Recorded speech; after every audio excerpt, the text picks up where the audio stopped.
أعوذ بالله من الشيطان الرجيم. بسم الله الرحمن الرحيم. إن المجرمين في عذاب جهنم خالدون لا يفتر عنهم وهم فيه مبلسون. وما ظلمناهم ولكن كانوا هم الظالمين.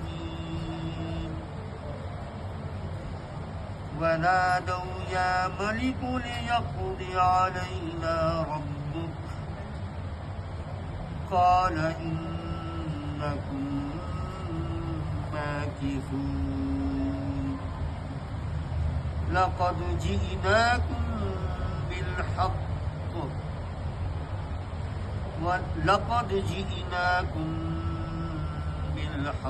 ولكن أكثركم للحق كارهون. أم أبرموا أمرا فإنا مبرمون. أم يحسبون أنا لا نسمع سرهم ونجواهم بلى ورسلنا لديهم يكتبون. رہے مجرمین تو وہ ہمیشہ جہنم کے عذاب میں مبتلا رہیں گے، کبھی ان کے عذاب میں کمی نہ ہوگی اور وہ اس میں مایوس پڑے ہوں گے۔ ان پر ہم نے ظلم نہیں کیا بلکہ وہ خود ہی اپنے اوپر ظلم کرتے رہے۔ وہ پکاریں گے اے مالک تیرا رب ہمارا کام ہی تمام کر دے تو اچھا ہے۔ وہ جواب دے گا تم یوں ہی پڑے رہو گے، ہم تمہارے پاس حق لے کر آئے تھے مگر تم میں سے اکثر کو حق ہی ناگوار تھا۔ کیا ان لوگوں نے کوئی اقدام کرنے کا فیصلہ کر لیا ہے؟ اچھا تو ہم بھی پھر ایک فیصلہ کیے لیتے۔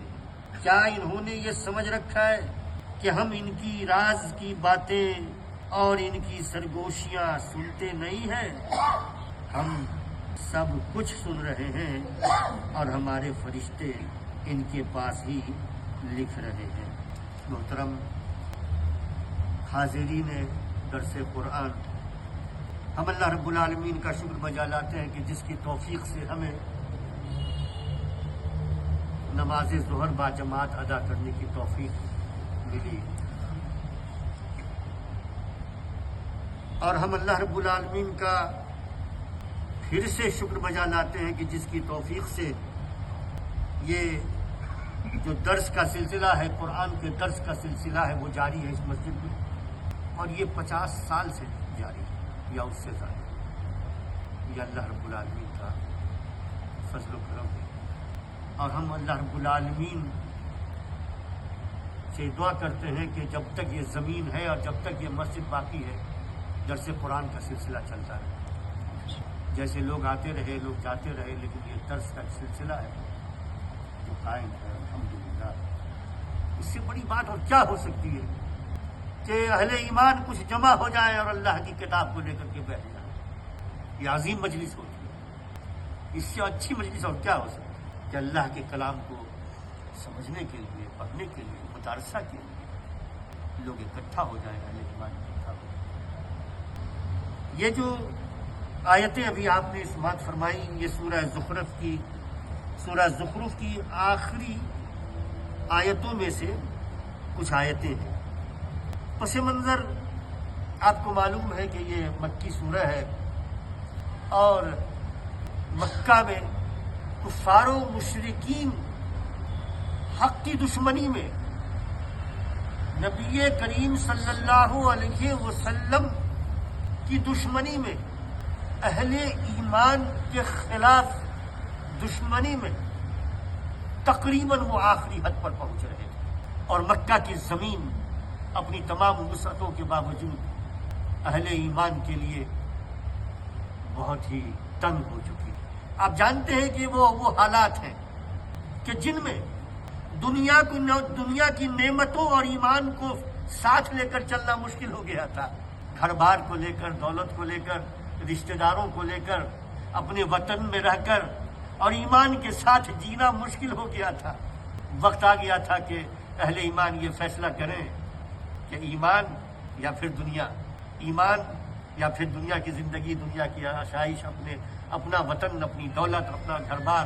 یہ وقت آ گیا تھا اور انسانی تاریخ نے اس بات کو محفوظ کر لیا کہ اہل ایمان نے یہ ثابت کر دیا کہ ایمان کے مقابلے میں اور کوئی چیز نہیں، کوئی سودا نہیں ایمان کے ساتھ، کوئی بارگیننگ نہیں، کوئی سمجھوتا نہیں۔ ہم جئیں گے تو ایمان کے ساتھ اور مریں گے تو ایمان کے ساتھ، جئیں گے تو ایمان کے لیے، جئیں گے تو اللہ رب العالمین کی رضا کے لیے، اور مریں گے تو اللہ رب العالمین کی رضا کے لیے۔ دوسری جتنی بھی چیزیں ہیں دنیا کی، جتنی بھی نعمتیں ہیں دنیا کی، وہ ساری کی ساری نعمتیں ثانوی ہیں۔ وہ ایمان کے ساتھ آئے تو ٹھیک ہے، آئے ایمان کے ساتھ، وہ نعمتیں، ان نعمتوں کو ملنی ہے، دنیا کو آنی ہے تو آئے، ورنہ پھر ایسی دنیا نہیں چاہیے کہ جس کی وجہ سے ایمان کے ساتھ سمجھوتا کرنا پڑے، کچھ لے اور دے والی کیفیت پیدا ہو جائے۔ نہیں، یہ وہ حالات ہیں جس میں یہ آیتیں نازل ہوئی تھی، یہ سورہ نازل۔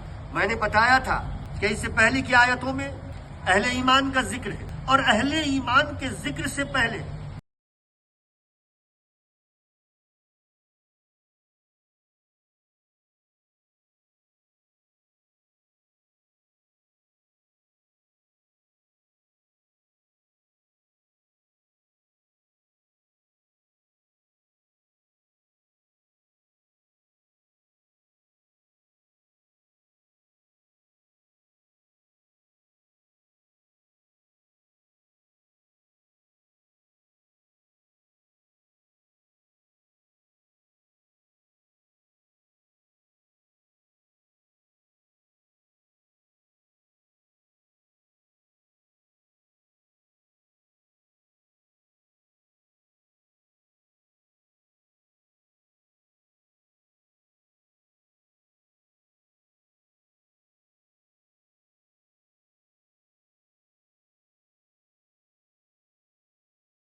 اور انسانی تاریخ نے اس بات کو محفوظ کر لیا کہ اہل ایمان نے یہ ثابت کر دیا کہ ایمان کے مقابلے میں اور کوئی چیز نہیں، کوئی سودا نہیں ایمان کے ساتھ، کوئی بارگیننگ نہیں، کوئی سمجھوتا نہیں۔ ہم جئیں گے تو ایمان کے ساتھ اور مریں گے تو ایمان کے ساتھ، جئیں گے تو ایمان کے لیے، جئیں گے تو اللہ رب العالمین کی رضا کے لیے، اور مریں گے تو اللہ رب العالمین کی رضا کے لیے۔ دوسری جتنی بھی چیزیں ہیں دنیا کی، جتنی بھی نعمتیں ہیں دنیا کی، وہ ساری کی ساری نعمتیں سادگی ہیں۔ وہ ایمان کے ساتھ آئے تو ٹھیک ہے، آئے ایمان کے ساتھ، وہ نعمتیں، ان نعمتوں کو ملنی ہے، دنیا کو آنی ہے تو آئے، ورنہ پھر ایسی دنیا نہیں چاہیے کہ جس کی وجہ سے ایمان کے ساتھ سمجھوتا کرنا پڑے، کچھ لے اور دے والی کیفیت پیدا ہو جائے، نہیں۔